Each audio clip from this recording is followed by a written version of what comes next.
Hey everybody, B-Dog Jr. back again.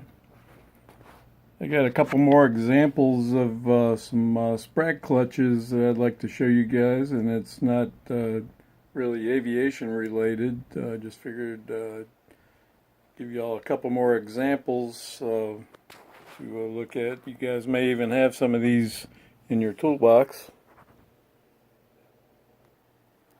This is the Sprag clutch that I showed you all in couple of other videos, and I showed you guys how these little pieces come out of here. I don't know, maybe some of y'all may not have seen one of the videos that I did where I took it apart. It's got the little Sprag pieces that rotate back and forth to lock against the drive shaft that comes out of the engine and turns the main rotor and the tail rotor. But anyway, the tools that I have here operate on the same principle.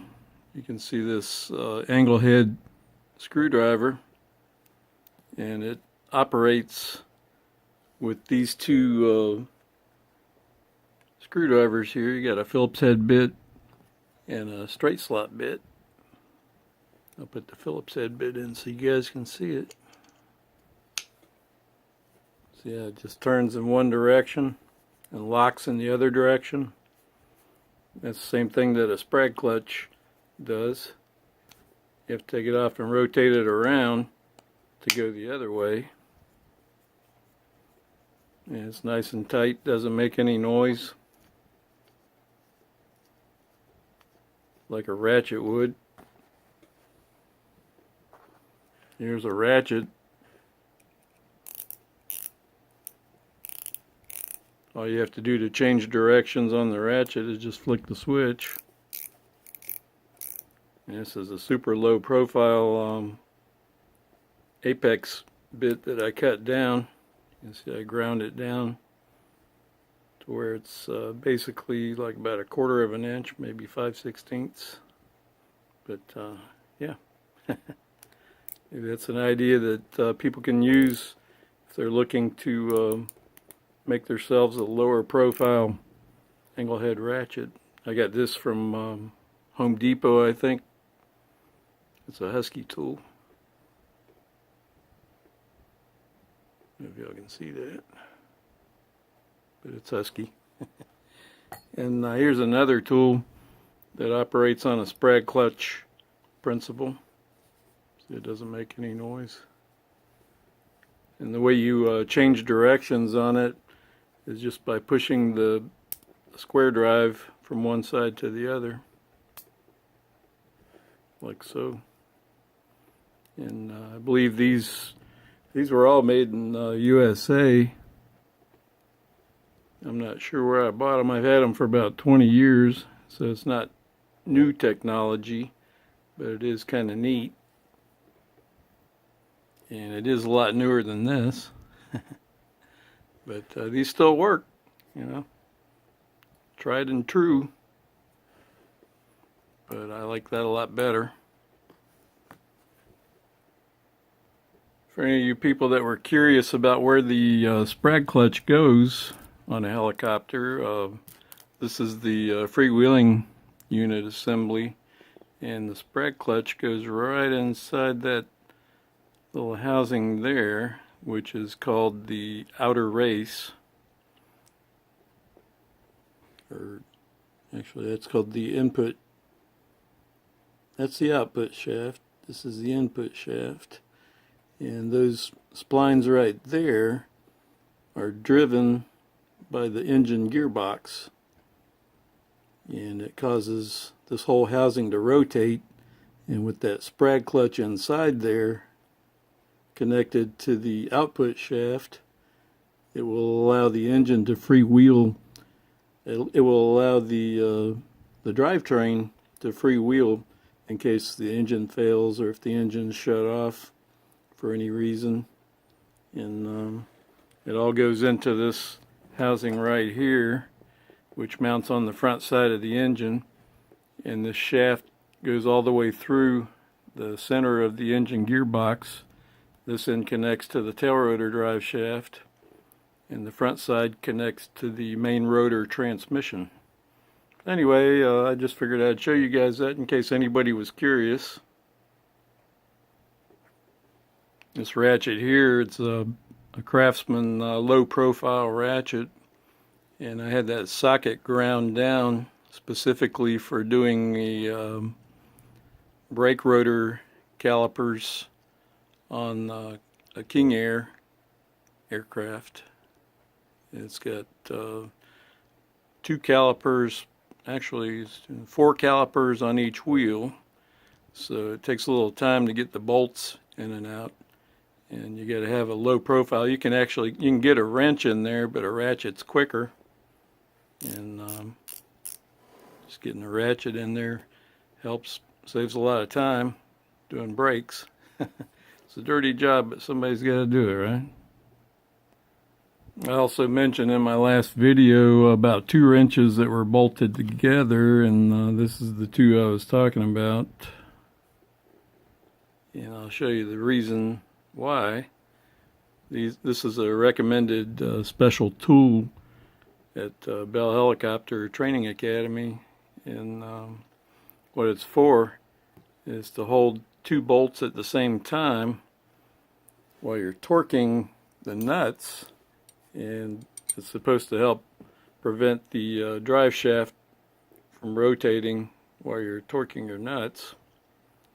And you got to torque them in 20 inch-pound increments all the way up to 180 inch-pounds. But anyway, I found it works, but also sometimes it works better just to use a long 3/8 wrench, because it gives you just about the same length as a torque wrench, and it makes it easier to hold everything together without rotating the shaft, because you don't want to rotate the shaft with these flexible couplings in here. You can actually cause these couplings to flex while you're torquing them down, and that's not a good thing because they're known to crack just due to the normal stresses of the drivetrain, and the tail boom has some flexibility to it, and they are put into the system to allow flexibility, but at the same time flexibility is what does these things in, and the friction also causes fretting in between each disc. And this is the old style right here that they had up to a certain serial number before they came out with this new design. But anyway, I just figured I'd show you guys that why I had 2 wrenches bolted together, and Bell Helicopter was actually throwing some business at Snap-on. I'm sure Snap-on made a little bit of extra sales on these. But yeah, it works. I was also talking about crow feet in my last few videos, and one of my viewers, a guy named Martin from a channel called Madworx Trouble, was calling crow feet, he was calling them spanner wrenches, and that's a crowfoot there. But I just figured I'd show him what we call a spanner wrench, which would be this. And while I'm talking about this, I'd like to give Martin over there at Madworx Trouble, give him a shout out. He does a lot of metal working, so go check his channel out.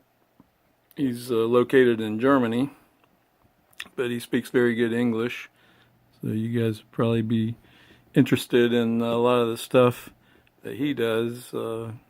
He's got more subscribers than I do, but anyway, I figured maybe somebody that's not subscribed to his channel that is subscribed to my channel, maybe they'd be interested.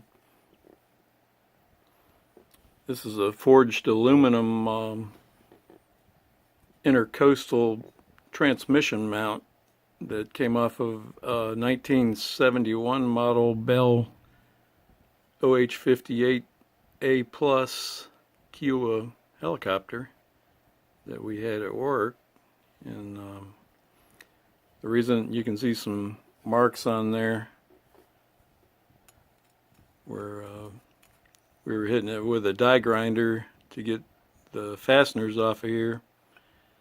I think these 6 holes here had cherry lock rivets in them, and the bigger holes were bolt holes. These holes came up through the roof and mounted to the transmission, and these holes were mounted to the airframe. But and then it had some more rivets out here. Anyway, the reason this piece was removed is because there's cracks in it. You can probably just barely see that crack there. It goes all the way to the end. And there's another crack over here. By turning around, you can see them better. Yeah, you can see that crack there. And this other crack along here. But anyway, I just figured I'd show that my show and tell gee whiz time here. Well, I got your attention. Anyway, this has been fun for me. Hope you guys enjoyed it. Yeah, I hope y'all enjoyed it and it wasn't too boring. And y'all have a good one. B-Dog Jr. over and out.